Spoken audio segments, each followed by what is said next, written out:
খালিলুর রহমান আপনি লিখেছেন, এক পায়ে ঝুমকা ছাড়া নূপুর কিংবা পায়েল পরা যাবে কিনা? এটা যদি কারোর নজরে পড়ে তাহলে কি গুনাহ হবে কিনা? মেয়েরা তাদের সৌন্দর্যগুলোকে আল্লাহ তাআলা ঢেকে রাখতে বলেছেন। অতএব পায়ে নূপুর পরেন বা যেটাই পরেন সেটা আপনি ঢেকে রাখবেন, সেটা প্রদর্শন করতে পারবেন না। বিশেষ করে বাহিরে যখন যাবেন তখন আপনার নূপুরের আওয়াজ পরপুরুষের দৃষ্টি আকর্ষণ করলে সেটা গুনাহের কারণ হবে। সেই বিষয়টি আপনাকে মাথায় রাখতে হবে। আবার এক পায়ে এমনিতে জুতো পরিধান করে হাঁটতে নবী সাল্লাল্লাহু আলাইহি ওয়াসাল্লাম নিষেধ করেছেন। যদিও ঝুমকা, নূপুর এগুলোর ব্যাপারে নিষেধাজ্ঞা হাদিসে আসেনি। কিন্তু জুতার ব্যাপারে আসছে যে একটা পায়ে জুতা পরেছেন আর এক পা খালি অবস্থা আপনি হাঁটবেন না। এই এভাবে হাঁটার ব্যাপারে নবী সাল্লাল্লাহু আলাইহি ওয়াসাল্লাম নিষেধ করেছেন। নবী সাল্লাল্লাহু আলাইহি ওয়াসাল্লাম অনেক কিছু আমাদেরকে নিষেধ করেছেন, যেটা নিষেধাজ্ঞার রহস্য বা এই নিষেধাজ্ঞা অমান্য করলে আমাদের কি ক্ষতি হবে সেটা আমরা জানি না। কিন্তু নিশ্চিত আমরা যে তিনি যা নিষেধ করেছেন সেটা মান্য করে চলার মধ্যেই আমাদের জন্য কল্যাণ নিহিত আছে। আকিকার দিন বাচ্চার মাথার চুলের ওজন পরিমাণ যে রূপা বা চাঁদি দিতে হয়, সেই চুলগুলো কি শুকনো না ভেজা হতে হবে? দেখুন, চুল তো স্বাভাবিক অবস্থায় চুল পরিমাপের যে ব্যাপার আছে সেটা শুকনো। ভেজা চুলের ওজন প্রশ্ন কেন আসবে? কারণ ভেজা চুলের মধ্যে তো পানির ওজন থাকে। অতএব বাচ্চার মাথার যে চুল, এই চুলের ওজন পরিমাণ স্বর্ণ কিংবা রূপা, যার যেটা তৌফিকে কুলায় সে পরিমাণ দান করা সপ্তম দিনে এটি সুন্নাহ। এখন কথা হলো যে চুল চেঁছে যদি আপনি সেটাকে ওজন করতে যান তাহলে সাধারণত মাথা ভিজিয়ে তারপর চাষা হয়। সেই জায়গা থেকে হয়তো আপনি প্রশ্ন করতে পারেন যে ভেজা চুলের দিবেন কিনা? তো ভেজা চুলের দিতে হবে না, কিন্তু ভেজা চুল আছে আপনার কাছে, এখন সেটা দিয়ে আপনি যদি পরিমাপ করেন তাহলে ওজন একটু বেশি হবে। তো বেশি হলে তো সমস্যা নেই। তবে ভেজা চুলের কারণে যে অতিরিক্ত ওজন হবে সেই অতিরিক্ত ওজনের অনুপাতে আপনার জন্য দান করতে হবে, এমন কোনো বাধ্যবাধকতা নেই। এমনি আরিফুজ্জামান পুলক রানা আপনি লিখেছেন, বাচ্চা পেটে রাখা অবস্থায় তাবিজ, রসুন, আগুন, লোহা ব্যবহার নিয়ে বলবেন। বাচ্চা পেটে রাখা অবস্থায় গর্ভধারিণী নারী তিনি রসুন, আগুন, লোহা এগুলো ব্যবহার করতে পারেন। রসুন ব্যবহার করতে পারেন, রসুন খেতে পারেন, আগুন ব্যবহার করতে পারেন, লোহার কোনো কিছু কাটাকাটি করা লাগলে করতে পারেন। এগুলোর সাথে আসলে কোনো আপনার বিধিনিষেধের সম্পর্ক নেই একজন গর্ভবতী নারীর জন্য।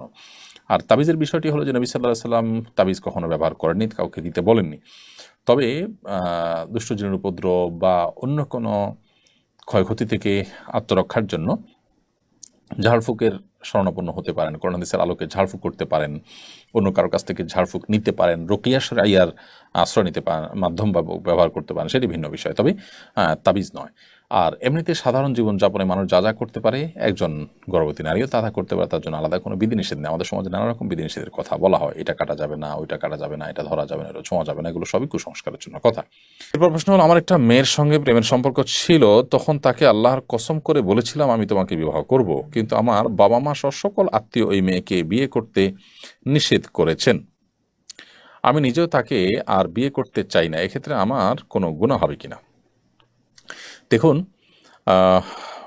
হারাম রিলেশন এই বিষয়টি ইটসেলফ একটি গুনাহের কথা।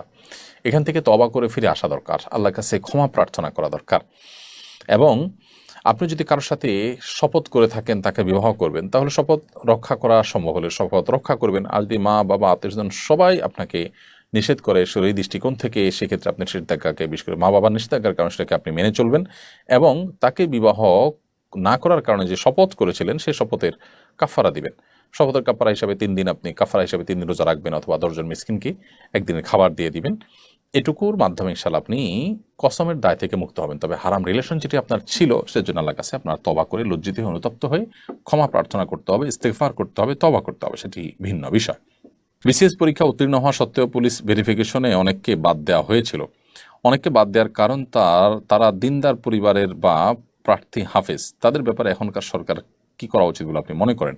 অবশ্যই সেই মাজলুম মানুষগুলোর ন্যায্য অধিকার তাদেরকে ফিরিয়ে দেওয়া উচিত। তাদের প্রতি যে জুলুম, তাদের প্রতি যে অনাচার করা হয়েছে সেটার বিরুদ্ধে আহ, আহ, আমাদেরকে উদ্যোগ নিতে হবে এবং সেটার বিরুদ্ধে আমাদেরকে কাজ করতে হবে। বিশেষ করে সাম্য প্রতিষ্ঠার জন্য এবং বৈষম্য দূর করবার জন্য যে আন্দোলন করা হয়েছে সেখানে সেটি আমাদের আচরণগতভাবে সেটি প্রতিষ্ঠিত হওয়া দরকার। সেই জায়গা থেকে যাদের প্রতি জুলুম করা হয়েছে, বিশেষ করে যাদের উপযুক্ত হওয়া সত্ত্বেও পুলিশ ভেরিফিকেশনের মাধ্যমে শুধু দলীয় বিবেচনার কারণে তাদেরকে বাদ দেওয়া হয়েছে, তাদেরকে নিয়োগ দেওয়া, তাদেরকে উপযুক্ত সম্মান দেওয়া, তাদের প্রাপ্য বুঝিয়ে দেওয়া, এটা সরকারের কর্তব্য বলে আমরা মনে করি। আর বর্তমান সরকার যেন একই কাজ না করে, অর্থাৎ শুধুমাত্র দলীয় আনুগত্য বিবেচনা করে মানুষকে চাকরি দেওয়া বা চাকরি থেকে বাদ দেওয়া, এটা উচিত নয়, বরং যোগ্যতাকে প্রায়োরিটি দেওয়া উচিত। ওমর ফারুক লিখেছেন, আমার জন্য দোয়া করবেন, আমি যেন উত্তম জীবনসঙ্গী খুঁজে পাই, আল্লাহ যেন আমাকে একটি দিনদার পরিবার মিলিয়ে দেন। ভাই ওমর ফারুক, আপনার মতো আরও অনেকেই এটার জন্য অপেক্ষা আছেন, প্রত্যাশা করছেন। আমরা আপনার জন্য এবং আমাদের সে সমস্ত ভাই বোনদের জন্য দোয়া করছি, আল্লাহ তালা আপনাকে উত্তম জীবনসঙ্গী মিলিয়ে দেন, জীবনসঙ্গিনী মিলিয়ে দেন। তারাও মাদ্রাসাটিতে বিভিন্ন হবে কেন? উত্তর হলো হ্যাঁ, অবশ্যই আপনি অন্য ধর্মাবলম্বীদের সহায়তা, অনুদান, তারা ভালোবেসে মুসলমানদের ধর্মীয় প্রতিষ্ঠানের জন্য টাকা দান করলে সেটা আপনি নিতে পারবেন, বা কোনো কিছু দান করলে সেটা নিতে পারবেন। হালাল কিছু দিলেন, সেটি আপনি গ্রহণ করতে পারবেন। বিশেষ করে যদি তাদের এই দানের মাধ্যমে সেই ধর্মীয় প্রতিষ্ঠানের উপরে প্রভাব বিস্তার করে কোনো প্রকার ক্ষতি করার আশঙ্কা না থাকে, সচরাচর সাধারণ মানুষের দানের মধ্যে সেটি থাকেও না, তাহলে সেক্ষেত্রে আপনি তাদের সেই দান গ্রহণ করতে পারেন, শরীর দৃষ্টিকোণ থেকে কোনো অসুবিধা নেই। আর আফসান মাহমুদ রাকিব লিখেছেন, ব্যাংকে টাকা রাখার পর যে বাড়তি টাকা আসে, সবের নিয়ত করা ছাড়া গরিব দুঃখীদেরকে দান করে দেওয়া উচিত। কারণ সুদকে আল্লাহ তাআলা হারাম করেছেন, বিধায় সেটি আমি ভক্ষণ করব না, তবে সেটি যেহেতু জমা হয়ে গেছে অ্যাকাউন্টে, সো সেটি কোনো গরিব বা কোনো দুঃখীকে সবের নিয়ত ছাড়া আমরা দান করে দিব, শুধুমাত্র দায় মুক্তির জন্য। তাশরিফ ইসলাম নাইম লিখেছেন, অমুসলমানকে বন্ধু বানানো কি জায়েজ হবে? দেখুন, সাধারণ বন্ধু যেটা একটা মানুষের সাথে উঠতে বসতে চলতে ফিরতে যে সম্পর্ক হয়ে যায়, সহপাঠী কিংবা প্রতিবেশী, সেটুকু তো অবশ্যই জায়েজ আছে, তাদের প্রতি সদাচরণ করতে আল্লাহ আমাদেরকে নিষেধ করেন না। তবে মনে রাখতে হবে যে অন্তরঙ্গ বন্ধু হিসাবে যে স্থান দেওয়ার ব্যাপার, সেটি আসলে কোনো আল্লাহর প্রতি ধরুন আপনার বাবার চরিত্র নিয়ে, আপনার মায়ের চরিত্র নিয়ে যদি কেউ সন্দেহ করে, এই লোকটা মানুষ হিসাবে সামাজিক সম্প্রীতির জন্য তার তার প্রতি আপনি হয়তো আইনের হাতে তুলে নিতে যাবেন না, কিন্তু তার মানে কি এই যে তাকে আপনি অন্তঃস্থল থেকে ভালোবাসা কি সম্ভব? আপনার রবকে, মহান সৃষ্টিকর্তাকে তিনি সৃষ্টিকর্তা হিসাবে মানেন না, অস্বীকার করেন, তাকে আপনি ঠিক একইভাবে অন্তঃস্থল থেকে যে বন্ধুতা, সেটি তাকে নিবেদন করতে পারেন না। তবে সাধারণ বন্ধুতা বা স্বাভাবিক সুসম্পর্ক সেটি তো থাকতেই পারে, তার উপকার করতে পারেন, তার পাশে দাঁড়াতে পারেন, সব কিছুই তার সাথে আপনি স্বাভাবিকভাবে করতে পারেন। মায়াজা আলিয়াড়ি থেকে আপনি লিখেছেন, আমি প্রবাসে বিয়ে করেছি, তো আমি কি সেই বউয়ের সাথে দেশে গিয়ে থাকতে পারবো, নাকি আবার দেশে গিয়ে বিয়ে করতে হবে?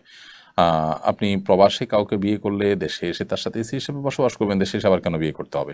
কিন্তু আপনি যদি ফোনের মাধ্যমে বিবাহ করে থাকেন, ওভার ফোন বিয়ে করে থাকেন, এবং এক পক্ষ থেকে আপনি প্রস্তাব দিয়েছেন, তারা সম্মতি প্রকাশ করেছেন, কিংবা তারা সম্মতি দিয়েছেন, আপনি ফোনে বলেছেন আমি কবুল বলেছি, এটুকু আসলে বিয়ের জন্য, বিশুদ্ধ বিয়ের জন্য যথেষ্ট নয়।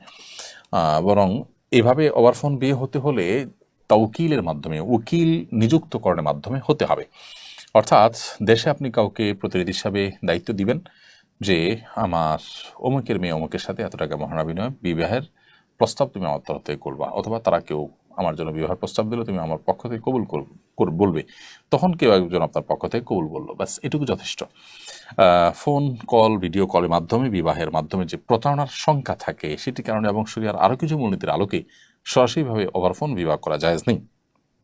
অতএব আপনি প্রবাস থেকে যদি শরিয়া সিদ্ধ পদ্ধতিতে বিয়ে করে থাকেন, তাহলে দেশে এসে আপনার স্ত্রীর সাথে আপনার বসবাস করতে কোনো অসুবিধা নেই।